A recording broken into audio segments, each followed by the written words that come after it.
Assalamualaikum warahmatullahi wabarakatuh. Apa kabar anak-anak kelas 2 AB? Kelas 2 AB ya, Bu Ari ngajarnya SKI A dan B. Kita sekarang kembali di pembelajaran sejarah kebudayaan Islam. Ya, sebelum kita mulai pelajaran, kita baca doa dulu yuk. Semoga dimudahkan oleh Allah Subhanahu wa taala. A'udzubillahi minasyaitonirrajim. Bismillahirrahmanirrahim. Rabbishrahli sadri wa yassirli amri wahlul 'uqdatam min lisani yafqahu qawli. Shadaqallahul azim. Ya, Bu Ari di sini SKI-nya melanjutkan materi yang minggu lalu ya. Karena satu bab itu Bu Ari pecah jadi 2 pertemuan. Biar kalian nggak bingung. Nah, itu ya, ada anak belajar pakai laptop. Tok Bari melanjutkan dari SKI tentang Nabi Saleh alaihi salam. Yang minggu kemarin kan tentang Nabi Saleh tentang apa? Tentang kaum Samud ya. Dakwahnya Nabi Saleh ditolak atau ditentang dengan kaum Samud. Ya, itu ya, masih ingat ya? Ini Bu Ari lanjutkan ya. Nah, kemarin kan mukjizatnya Nabi Saleh ya. Ada yang mengakui, ada yang tidak mengakui kaum Samud ya.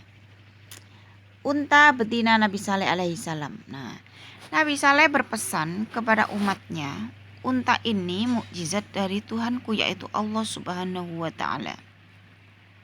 Unta ini bisa dimanfaatkan susunya dan tidak akan pernah habis. Luar biasa ya anak-anak ya. Susunya nggak pernah habis. Unta ini tidak boleh diganggu. Siapapun jika ada yang mengganggu akan tertimpa azab dari Allah. Apa azab itu? Seperti kayak hukuman ya. Tapi kalau hukuman dari Allah itu namanya azab. Musibah gitu loh nak. Kaum Samud tidak menyadari kalau unta itu adalah ujian bagi mereka. Nggak menyadari karena tidak mengakui mereka. Kaum Samud tidak mengakui kenabiannya Nabi Saleh. Allah Subhanahu wa taala hendak menguji keimanan mereka. Ya, diuji semua manusia, semua hamba itu kan diuji keimanannya. Macam-macam ujiannya. Nah, tadi ya, sekarang azab Allah setelah tadi coba baris slide. Tadi tentang unta Nabi Saleh ya, yang menghasilkan susu yang nggak pernah habis, tapi syaratnya unta ini nggak boleh diganggu. Nah, kalau diganggu nanti tertimpa azab. Tapi kaum Samud itu tidak menyadari kalau unta itu adalah ujian, sedang menguji keimanannya Allah. Nah, ternyata kaum Samud itu masih tidak percaya dengan Nabi Saleh, dengan unta itu tadi. Azab Allah Subhanahu wa taala bagi kaum Samud. Sejak ada unta betina yang keluar dari batu itu ya anak-anak ya, yang membawa berkah air susu, masyarakat yang beriman semakin kuat imannya. Dia percaya, makanya semakin kuat imannya. Oh iya rek, ternyata batu itu bisa mengeluarkan unta betina, dan unta ini mengeluarkan susu yang tidak pernah habis. Dia percaya, maka imannya semakin kuat. Orang kafir semakin iri. Orang kafir, orang yang tidak sependapat dengan Nabi Saleh dan dendam kepada Nabi Saleh alaihi salam. Mereka selalu berusaha mematahkan dakwah Nabi Saleh, selalu menghalang-halangi biar dakwanya Nabi Saleh itu tidak berhasil. Namanya aja orang kafir ya, tidak mengakui Tuhan Allah Subhanahu wa taala. Orang-orang kafir mengadakan sayembara. Sayembara itu kayak apa ya? Sekarang itu kayak kalau yang bisa melaksanakan dapat hadiah gitu loh. Siapa yang sanggup membunuh unta Nabi Saleh alaihissalam akan mendapatkan hadiah. Orang-orang kafir itu mengadakan sayembara. Siapa yang berani membunuh unta itu akan mendapat hadiah. Padahal pesannya Nabi Saleh, unta itu tidak boleh diganggu. Diganggu aja tidak boleh, apalagi dibunuh ya anak-anak ya. Karena unta itu ujian dari Allah. Lalu unta Nabi Saleh alaihissalam dipanah. Ya zaman dulu itu kan panah ya, zaman Nabi itu. Tahu panah ya anak-anak ya? Oleh seorang pembunuh dan mengenai kaki unta. Otomatis kalau kena kakinya kan kakinya nggak bisa jalan, untanya nggak bisa lari ya.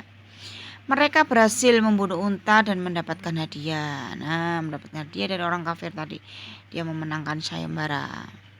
Setelah unta mati, orang kafir menentang Nabi Saleh alaihissalam dengan berkata, orang kafir berhasil membunuh unta, dia malah semakin meremehkan Nabi Saleh. Malah menentang dengan berkata seperti ini. Karena untanya mati. Hai Saleh. Ya, nggak pakai Nabi ngomongnya. Hai Saleh. Unta yang kau banggakan itu sekarang telah kami bunuh. Tidak ada balasan siksa bagi kami, katanya kaum kafir.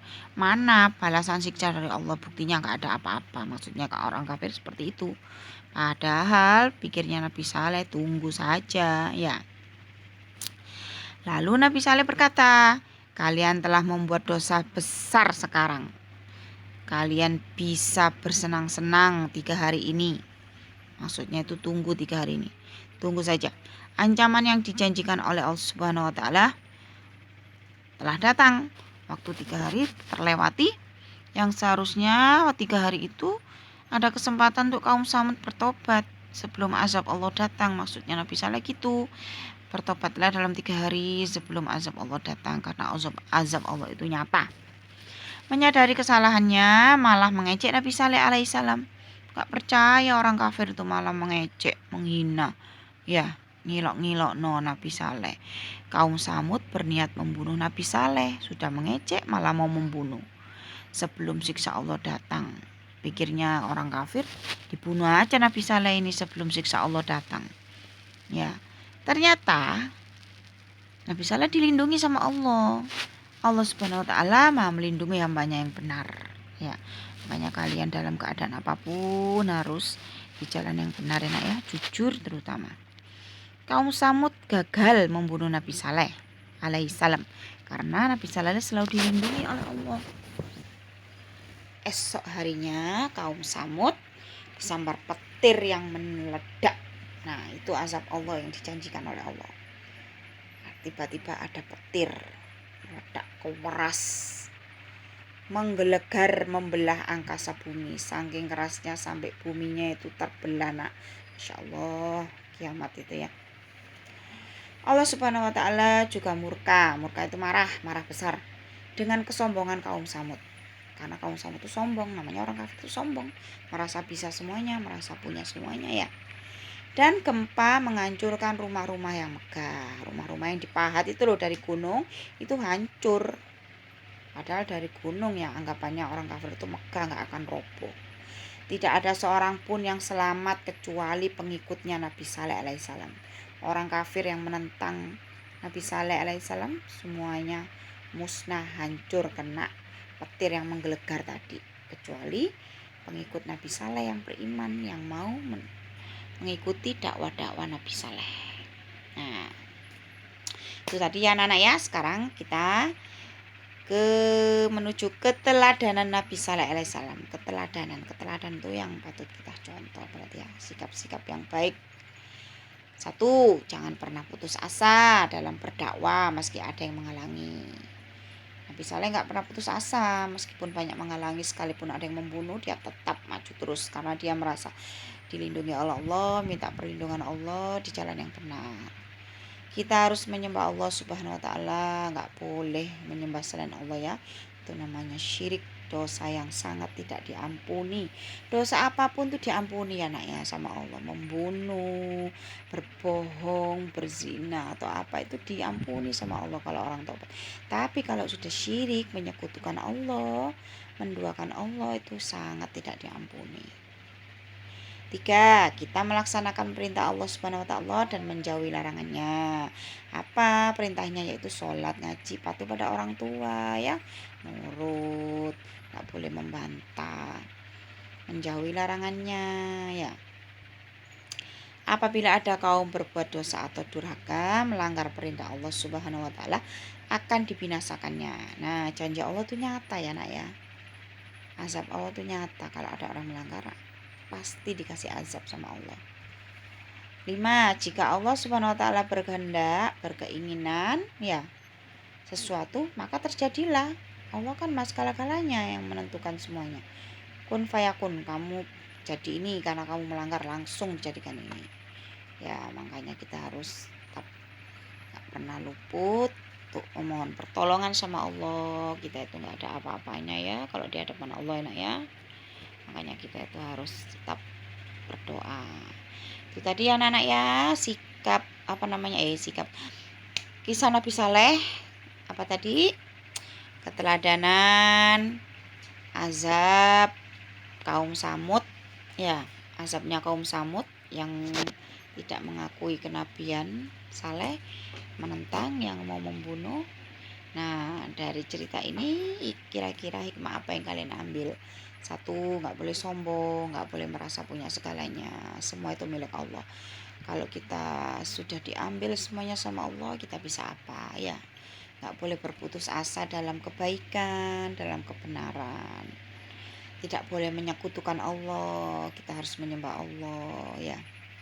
Melaksanakan perintahnya, sholat, ngaji, patuh pada orang tua, dan menjauhi larangannya. Pasti kalian tahu kan larangan-larangan Allah itu apa saja. Malas sholat, membantah, ya, boleh. Terus azab Allah itu nyata, ya. Terus jika Allah itu berkehendak suatu, maka terjadilah, maka kita harus benar-benar takut sama Allah. Oke ya anak-anak, sampai di sini pelajaran SKI-nya. Mohon maaf atas kurangannya Bu Ari. Sampai bertemu di pembelajaran bab SKI berikutnya. Dan ini ada tugas ya anak-anak, coba diperhatikan. Tugas SKI di buku paket, dikerjakan di buku paket halaman 14 saja, yang Romawi 2.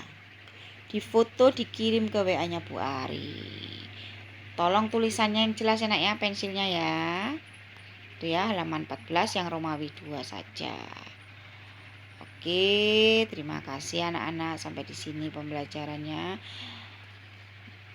Sampai bertemu. Assalamualaikum warahmatullahi wabarakatuh.